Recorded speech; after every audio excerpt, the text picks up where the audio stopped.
Fatos e versões. O que vai impactar a sua vida agora no Café com Política. E no Café com Política de hoje nós recebemos aqui no estúdio o secretário de Estado de Meio Ambiente e Desenvolvimento Sustentável de Minas Gerais, Germano Luiz Gomes Vieira. Bom dia, secretário, seja muito bem-vindo ao Super N. Bom dia, Thalita, bom dia, Rodrigo, bom dia, Ricardo. Bom dia, secretário. O senhor mesmo já citou, participa dessa entrevista comigo e com o Rodrigo Freitas, que está direto de Brumadinho, o editor de política do jornal O Tempo, Ricardo Corrêa. Bom dia, Ricardo. Bom dia, Thalita, bom dia, secretário, bom dia aos ouvintes. Secretário, eu queria começar perguntando para o senhor, hoje uma semana da tragédia, né? 8º dia de buscas. O que tem sido feito agora? Qual que é o papel da secretaria agora? O que vocês estão pensando? A preocupação é com o rio, com o meio ambiente? O que tem sido feito no primeiro momento? Thalita, nesse momento nós temos que continuar em campo praticamente todo dia, porque nós fazemos também laudos de constatação e toda a degradação que ocorreu nos recursos hídricos, né, especialmente no Rio Paraopeba, no impacto na fauna, no impacto em potenciais cavidades, no impacto da Mata Atlântica. Nós estamos falando de cerca de 290 hectares, né, de área ocupada pelo rejeito. Isso equivale a mais ou menos 140 hectares de Mata Atlântica que foi degradada e destruída, um bioma de patrimônio nacional, um bioma importantíssimo para a biodiversidade. Então, os nossos técnicos, eles a todo momento estão diagnosticando, né, fazendo laudos sobre mortandade de peixes, monitorando a evolução do rejeito, né, que ainda corre pelo Rio Paraopeba, para fazer junto com a Secretaria de Saúde as indicações e recomendações de consumo ou não das águas brutas do próprio rio. Nós temos também avaliado a todo momento a questão da fauna, né, que é resgatada, né, exigindo da Vale que tenha um cuidado adequado para maus tratos, né, aos animais nesse momento também. Enfim, do ponto de vista da pasta ambiental, que se soma a toda uma estratégia, né, de acionamento governamental, nós temos esses principais pontos. E Thalita, é muito importante que se mostre que a todo momento que nós vamos constatando essas degradações, o órgão ambiental também é um órgão de polícia e nós temos que lavrar as multas devidas. E no primeiro dia, logo ainda no sábado, nós lavramos o primeiro auto de infração no valor de 99 milhões de reais e já temos constatado outras degradações e com certeza então esse valor vai aumentar, novas autuações seguirão e novas determinações emergenciais para a empresa acontecerão. Também em medidas emergenciais, nós determinamos toda e qualquer atividade dentro do complexo, né, pela empresa Vale. Nós também solicitamos engenharia para rebaixar o nível ainda da outra barragem de água, pela questão da potencialidade de risco. Nós determinamos o monitoramento da qualidade da água 24 horas para que a gente tenha as avaliações de qualidade da água também diariamente, que se encontre um fluxo do Rio Paraopeba, porque ainda há muito sedimento, vocês devem ter visto várias imagens, né, na confluência do córrego com o Rio Paraopeba. Então, toda vez que se possa desplacar alguma coisa, pode haver um carreamento, né? Nós determinamos também barramentos sequenciais no córrego para evitar que eventual evento de chuva ou chuva mais forte possa carrear mais rejeitos para o rio. Enfim, essa é a dinâmica inicial e que é emergencial dos órgãos. Nós verificamos que nós temos mais ou menos 22 usos cadastrados de outorga ali nas populações ribeirinhas e cerca de 60 cadastros. Nós suspendemos o uso, né, para evitar qualquer tipo de uso da água que possa causar algum risco à saúde. Nós liberamos as outorgas emergenciais, obviamente, em outros pontos, para que as pessoas tenham o direito, né, de retirar uma água, um poço, sem uma regularização autorização prévia em vista da urgência e determinamos também que a Vale abasteça toda a população com caminhões-pipa ou com águas, né, engarrafadas, para que as pessoas diminuam esse tremendo desconforto de uma tragédia dessa magnitude. E o que eu voto... Secretário... Pois não, Rodrigo. Eu vou até pedir desculpas por interrompê-lo, mas é só para a gente poder dinamizar um pouquinho mais até a nossa entrevista aqui. Mas eu gostaria de saber do senhor o seguinte: logo que o senhor assumiu a Secretaria de Estado de Meio Ambiente, ainda na gestão passada do então governador Fernando Pimentel, o senhor esteve no Café com Política conosco e disse que uma das intenções era desburocratizar os processos de licenciamento ambiental em Minas Gerais. E sempre houve uma crítica muito grande em relação à burocracia mesmo desses processos de licenciamento. O senhor permaneceu no cargo agora na gestão do governador Romeu Zema, nessa gestão nova, e eu pergunto para o senhor ainda mantém esse discurso de que é necessário realmente desburocratizar os licenciamentos, mesmo depois de mais essa tragédia ambiental ocorrida em Minas? Rodrigo, uma excelente pergunta. A gente tem que lembrar que licenciar algo não é um atestado de desastre para nenhum tipo de atividade, né? O que você faz com as suas licenças de todos os níveis, né, para a pessoa mesma entender, uma licença para dirigir um carro não te atesta você ser imprudente, imperito ou negligente, né? Nós temos que diferenciar essas duas coisas. De fato, a burocracia assim impera não só nos órgãos ambientais, mas em diversos órgãos públicos. Essa é uma reclamação geral de todos os cidadãos. E desburocratizar não significa, Rodrigo, flexibilizar normas.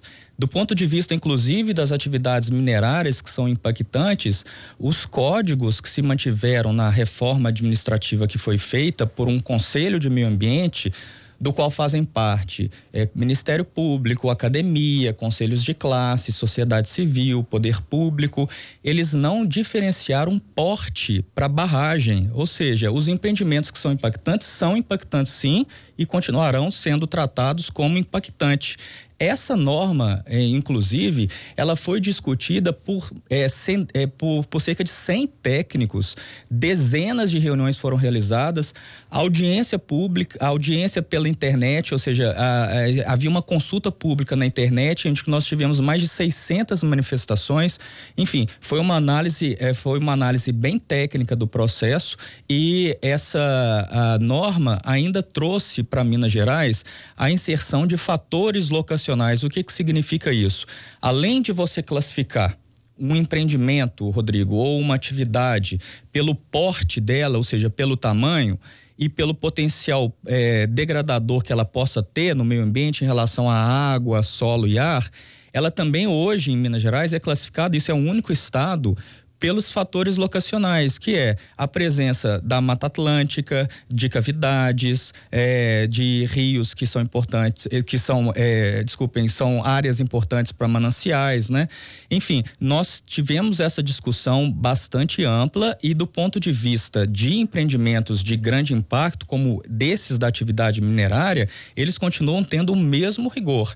Então, desburocratizar não significa absolutamente facilitismo. Isso nós repudiamos. Ô, secretário, agora esse esforço que foi feito em 2018 para poder agilizar esses processos de licenciamento, de alguma forma, considerando o tamanho da secretaria, a estrutura que a gente sabe que é menor do que deveria ter, com esse esforço para licenciar, não houve um direcionamento maior para agilizar esse processo em detrimento da fiscalização? Não. Nós, inclusive, montamos na secretaria uma área própria de fiscalização, que chama Núcleo de Acompanhamento Ambiental, chama-se NUCANS, de controle. Todas as licenças emitidas, elas são enviadas para o núcleo de controle para que eles possam acompanhar o monitoramento dessas condicionantes. Então, nós temos um investimento não só na área de fiscalização, mas também na área de licenciamento. São as duas áreas. Tanto é que no ano passado, Minas Gerais teve o maior índice de redução de desmatamento. Foi mais de 50% de redução, o menor índice em 30 anos, né? Isso é fiscalização. E qual que é a estrutura hoje para fiscalização? Quantos técnicos hoje no estado? Hoje nós temos cerca de 100 técnicos e temos o apoio da Polícia Militar com mais de 700 profissionais. Isso para todas as áreas? Todas as áreas, né? O senhor considera suficiente o número? É importante sempre dividir, porque nós estamos falando aqui de um caso de mineração, né? Das atribuições de cada órgão. Uma coisa, numa barragem, você tem a estrutura, que é o maciço, né? Isso hoje é definido pela lei federal, que é a Política Nacional de Segurança de Barragens, a atribuição de fiscalização da Agência Nacional de Mineração.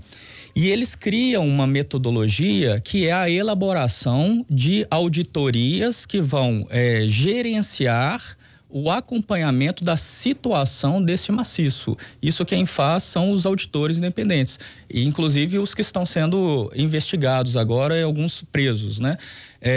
Esses atestes de condição de estabilidade são levados ao órgão fiscalizador e eles compõem também essa declaração, eles encaminham à prefeitura, encaminham também ao estado, porque eles compõem esses processos que são decorrentes desse outro processo de segurança de barragem. Para o ouvinte entender, por exemplo, você tem um prédio, né? O prédio você precisa de um arquiteto, né, e de um engenheiro civil responsável para ele poder construir o prédio dentro de todas as normas da engenharia. A responsabilidade desse edifício é do engenheiro, né? A sua manutenção são dos donos do prédio. Agora, esse prédio pode, na hora que vai ser implantado, pode ser que precise de cortar árvore, pode ser que precise de usar água, pode ser que precise de gerar resíduo sólido, poluição atmosférica, tenha fauna. Esse olhar da proteção ambiental que é a atividade do licenciamento. Então, quando nós vamos para campo, nós fiscalizamos as atividades ambientais, essa utilização dos recursos naturais. Então, num licenciamento, se você coloca condicionante, em tanto tempo apresentar o laudo de qualidade da água, os nossos fiscais vão a campo e ver a qualidade da água está adequada? Beleza, não está? Auto de infração, multa e determinação de correção por parte das indústrias. Secretário, ontem nós conversamos... Pois não, Rodrigo. Obrigado, Thalita.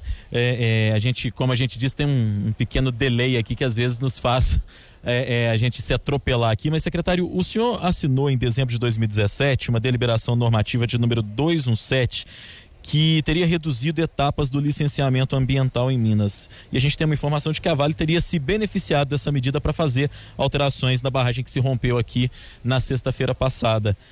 Procede essa informação? O que o senhor diz a respeito disso? Rodrigo, a ADN 217, ela não criou modalidades de licenciamento. Isso está criado na lei 21972, que data desde janeiro de 2016, né? Uma lei aprovada na Assembleia Legislativa. O regramento das modalidades não é uma particularidade de Minas. Existe esse licenciamento concomitante, que se fala assim, a aglutinação de análise de fases em vários outros órgãos, né? Sobretudo quando não se trata de uma nova estrutura, quando se trata de uma ampliação ou de uma atividade que assim tecnicamente se aconselha, quando as fases porventura podem às vezes se ligar pela sua tecnicidade. Por exemplo, a instalação se confunde com uma operação. Essa aglutinação de fases, chamado licenciamento concomitante, ou no IBAMA um adendo ao parecer, ou uma licença em fase única, isso é muito, muito importante deixar claro para todos os ouvintes. Isso não dispensa nenhuma apresentação de requisitos técnicos. Os estudos ambientais, eles têm que ser apresentados, e na hora de você estabelecer os condicionamentos das licenças, você tem que colocar medidas de controle ambiental para todas as fases em sequenciamento, para instalação, para viabilidade, para instalação e depois para operação. Tanto é que este empreendimento que estava sendo licenciado, né, esta atividade que foi decidida pelo Conselho em dezembro de 2018, ela gozava de um estudo de impacto ambiental, que é um estudo previsto na legislação como um dos mais complexos do ponto de vista da sua elaboração. E, mais uma vez, nós não podemos confundir obras de engenharia, né, a engenharia em si, com o licenciamento. O licenciamento tem esse olhar ambiental, Rodrigo. E independente de licenciamento, creio eu, se com ou sem licenciamento, o que as investigações estão demonstrando, e nós ajudamos nas investigações, porque nós fazemos parte também do controle interno, é que o que nos apresenta até o momento são questões muito sérias e problemáticas do ponto de vista de engenharia e de gerenciamento. E isso é uma responsabilidade da empresa Vale, que deverá prestar a todos os órgãos de controle. Secretário, ontem nós conversamos com o secretário de Meio Ambiente, Brumadinho, Daniel Hilário de Lima Freitas, e ele acusou o Estado de uma demora em conceder essa licença que a Vale havia pedido em 2015, né, para o descomissionamento dessa barragem, justamente essa barragem que ocasionou toda essa tragédia lá em Brumadinho. Houve demora? É engraçado, porque uma hora nós somos acusados de licenciamento a toque de caixa, outra hora nós somos acusados de licenciamento que demora. Fato é que todos os licenciamentos, eles não é possível precisar tempo, porque eles sempre dependem da complexidade de cada caso. Mas um desastre dessa magnitude, nós temos que diferenciar o que um licenciamento ambiental pode evitar de um desastre. Porque, independente de se ter, isso que eu queria esclarecer, todas as regras de segurança, que são essas que devem ser encaminhadas ao órgão fiscalizador e acompanhados pela auditoria, elas têm que estar presentes. Tanto é que também nós queremos saber, porque nós somos destinatários enquanto sociedade e nós somos parte da sociedade, né? O governo também é a sociedade. Queremos saber que nós não estamos dispostos mais a correr esse tipo somos destinatários de desastres humanos e de desastres ambientais. Então, como é que se pode, numa auditoria, né, de segurança de barragem, você atestar, então, uma segurança, uma confiabilidade, apresentando isso a todos os órgãos de controle, inclusive aos órgãos ambientais? Esse é o principal ponto hoje de indignação de nós todos, inclusive a carreira de servidores públicos. Agora, secretário, há no estado barragens que estão abandonadas porque a empresa faliu, né? A gente leu sobre isso nos últimos dias. Nesse caso, como acontece a fiscalização, né? Não havendo um pedido de licença e tal, e o estado acaba se responsabilizando por essas barragens, como é que funciona?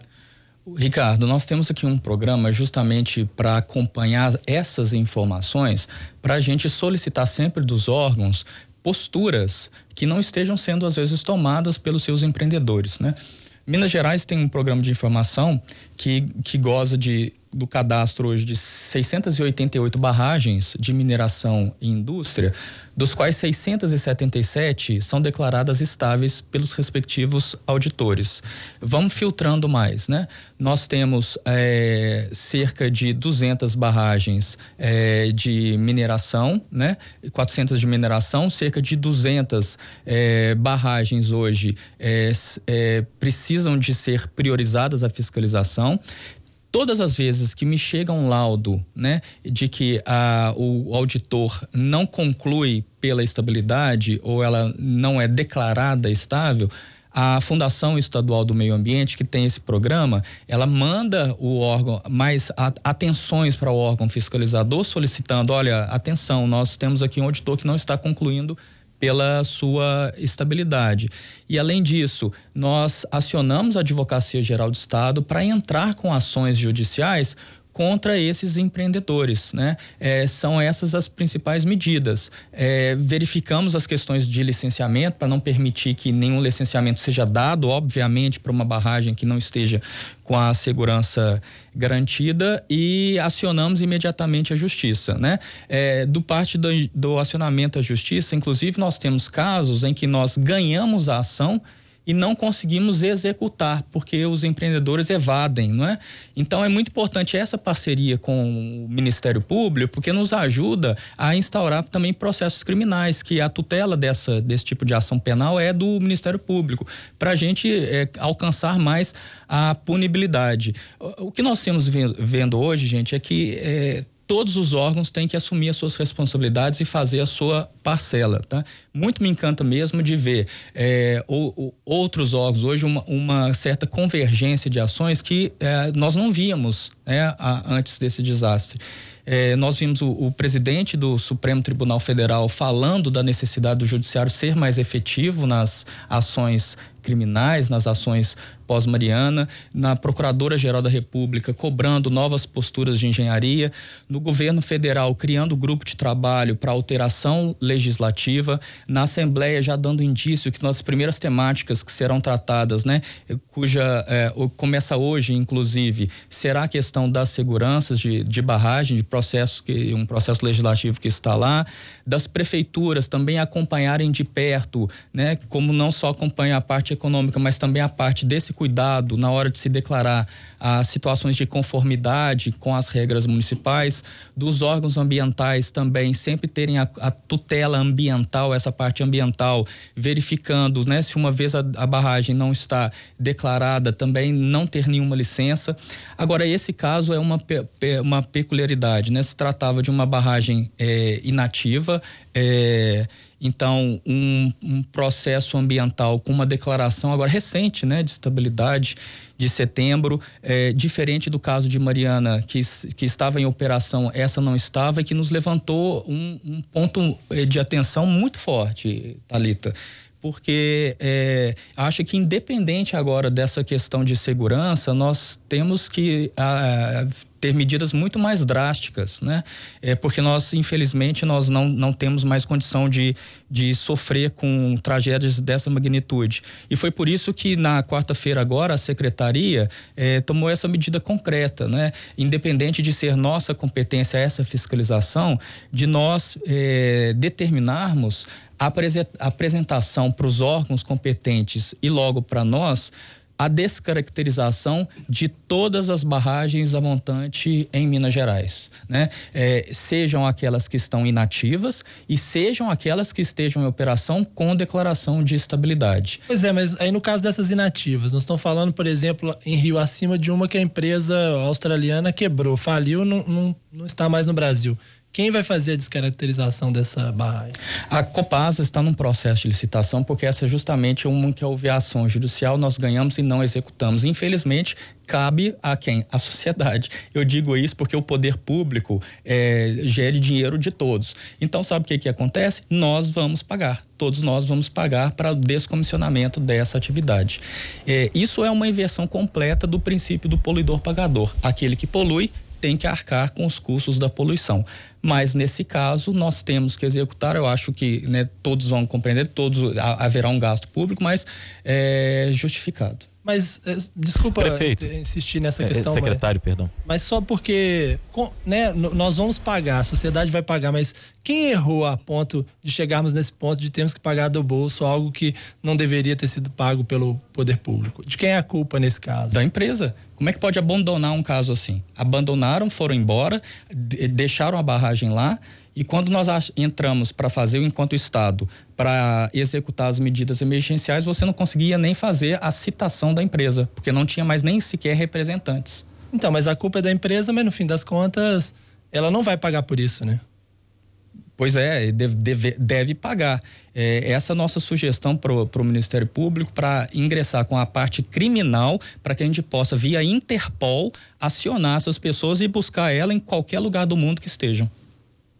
Secretário, para a gente encerrar daqui da minha parte também, Brumadinho, o senhor falou agora há pouco em responsabilidades. Nós ouvimos essa semana o presidente da Associação Mineira de Municípios Mineradores, prefeito de Nova Lima, Vitor Penido, que jogou a culpa em cima do governo federal, que não fiscalizou as barragens devidamente, segundo ele.